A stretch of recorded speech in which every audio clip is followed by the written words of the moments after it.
వీడు అసలు హీరోనా లేదా ఇండియన్ హల్కా అనిపించింది నాకైతే. నిబ్బా నిబ్బిల కోసం అయితే సినిమా తీయలేదని క్లియర్ గా అర్థం అవుతుంది అన్నట్టు బయటకు వచ్చి రివ్యూ లేకంటారా బాబు. ఈ మీలాంటి చిన్నపిల్లల కోసం కాదు ఈ సినిమా. చాలా డిగ్రీలు చదివి ఉంటే గానీ ఈ సినిమా అర్థం కాదు. ప్రొడ్యూసర్ కి మాత్రం దండం పెట్టొచ్చు. సినిమా పట్ల తనకున్న డెడికేషన్ కి మాత్రం హ్యాట్స్ ఆఫ్ చెప్పుకోవచ్చు మనం. నాకు తెలిసి వేరే ఏ కమర్షియల్ హీరో ఆ సీన్ మాత్రం ఒప్పుకొని ఉండడు కావచ్చు నాకు తెలిసి అయితే. Hi friends, welcome to our channel IMAX bro. And Martin movie trailer already మీరు చూసే ఉంటారు. యాక్షన్ ప్రిన్స్ ధ్రువ సర్జా అసలు మనిషి అనాలా లేకపోతే డబ్ల్యూడబ్ల్యూ ప్లేయర్ అనాలా?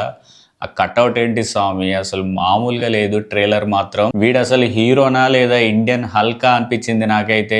ఏంటి ఆ కట్అవుట్, అసలు మామూలుగా లేదు. ట్రైలర్ స్టార్టింగ్ లోనే అసలు టర్కీ, కొరియా, సిడ్నీ అనేసి ఇలా మాస్కో, హాంకాంగ్ ఇలా అన్ని ఇంటర్నేషనల్ కంట్రీస్, అన్ని సిటీస్, మేజర్ సిటీస్ అన్ని కవర్ చేశారు. సో ఇది పాన్ ఇండియా సినిమా లాగా కనబడట్లేదు, పాన్ వరల్డ్ సినిమా లాగా అనిపిస్తుంది అన్నమాట.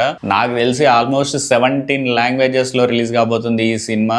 ఇది ఒక కొత్త హిస్టరీ అని చెప్పుకోవచ్చు. ఒక ఇండియన్ సినిమా డైరెక్ట్ గా 17 లాంగ్వేజెస్ లో రిలీజ్ అవడం అనేది చాలా గ్రేట్ అని చెప్పుకోవచ్చు. అండ్ హీరో అర్జున్ సర్జా గురించి పక్కన పెడితే, డైరెక్టర్ మాత్రం ట్రైలర్ చూసినంతసేపు అసలు గాల్లో ఫైట్, భూమి పైన ఫైట్, ఎడార్లో ఫైట్, ఐస్లో ఫైట్, అసలు ఎన్ని ఫైట్స్. అసలు ఒక ట్రైన్ సీక్వెన్స్లో కూడా ఒక ఫైట్ కనిపిస్తుంది మనకి, హెలికాప్టర్లో ఒక ఫైట్ సీన్ కనిపిస్తుంది.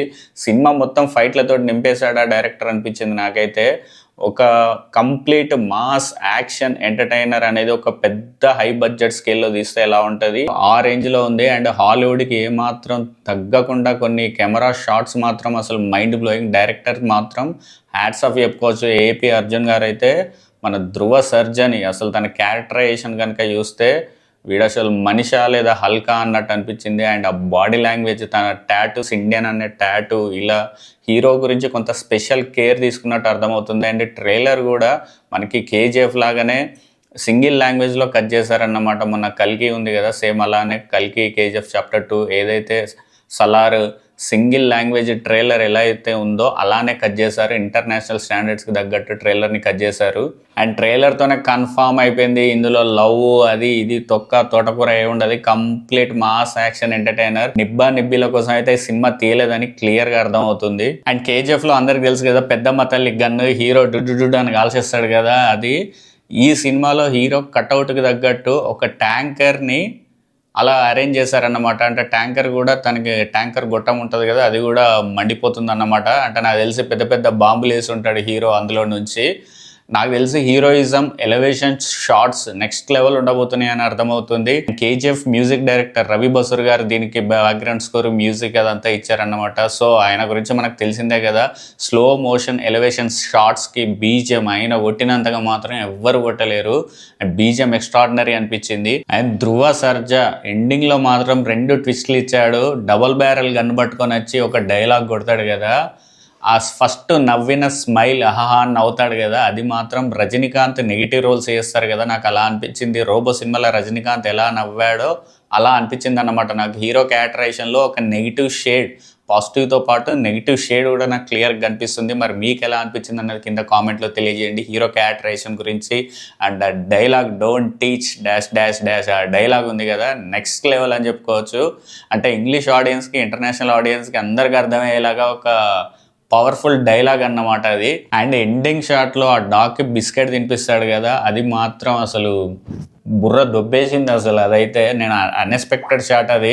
ఇంత మాస్ ఉండే హీరో లోపల, ఇంత యాక్షన్ ఉండే హీరో లోపల, అంటే ఒక హల్క్ లాంటి పర్సనాలిటీ పెట్టుకొని, అవెంజర్స్ అవన్నీ గ్రాఫిక్స్ పోయాయి, ఇతన్ని రియల్గా చూస్తేనే ఒక హల్క్ లాగా ఉన్నాడు అన్నమాట.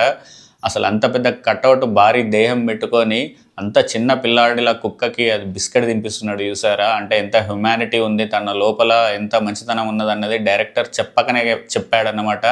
యాక్షన్తో పాటు నాకు తెలిసి హీరో కూడా ఎమోషనల్గా చాలా కనెక్ట్ అవుతాడు ఆడియన్స్కి అన్నట్టు మనకి హింట్ ఇచ్చాడు ఇండైరెక్ట్గా. నాకు తెలిసి వేరే ఏ కమర్షియల్ హీరో ఆ సీన్ మాత్రం ఒప్పుకొని ఉండడు కావచ్చు నాకు తెలిసి అయితే. ధ్రువ సర్జా కాబట్టి ఒప్పుకొని ఉంటాడని నాకు అనిపిస్తుంది. సినిమా పట్ల తనకున్న డెడికేషన్కి మాత్రం హ్యాట్స్ ఆఫ్ చెప్పుకోవచ్చు మనం. అర్జున్ సర్జా గారు యాక్షన్ కింగ్ అర్జున్ సర్జా గారే రాశారని మనకు తెలిసింది. ఈ సినిమా స్టోరీ వచ్చేసి అందరికి తెలిసిందే, అర్జున్ గారు యాక్షన్ కింగ్ అనేసి సో తను ఒక పాన్ వరల్డ్ సినిమా తీయాలని నాకు తెలిసి ఎప్పటి నుంచో అనుకొని ఉంటారు. ఇది తన మేనల్లుడు ద్వారా తీర్చుకోబోతున్నాడని మనకు క్లియర్గా అర్థమవుతుంది.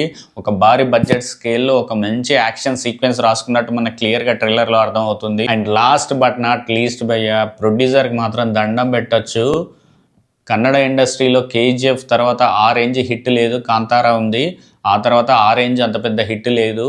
సో ఇది నాకు తెలిసి ఆ 2 రికార్డులని చెరిపేస్తుందని నాకు అనిపిస్తుంది. ఎందుకంటే మామూలుగా లేదు, 17 లాంగ్వేజెస్లో రిలీజ్ చేయబోతున్నారు. అండ్ టీజర్ ట్రైలర్తో మాత్రం మంచి అటెన్షన్ తీసుకుంది సినిమా. ప్రొడ్యూసర్ మాత్రం నిజంగా అంత ఖర్చు పెట్టి తీశారు కదా, ఫ్రేమ్ టు ఫ్రేమ్ నాకైతే అసలు విజువల్స్ స్టన్నింగ్ అనిపించాయి. నాకైతే మీకు ఎలా అనిపించాయో కింద కామెంట్లో తెలియజేయండి.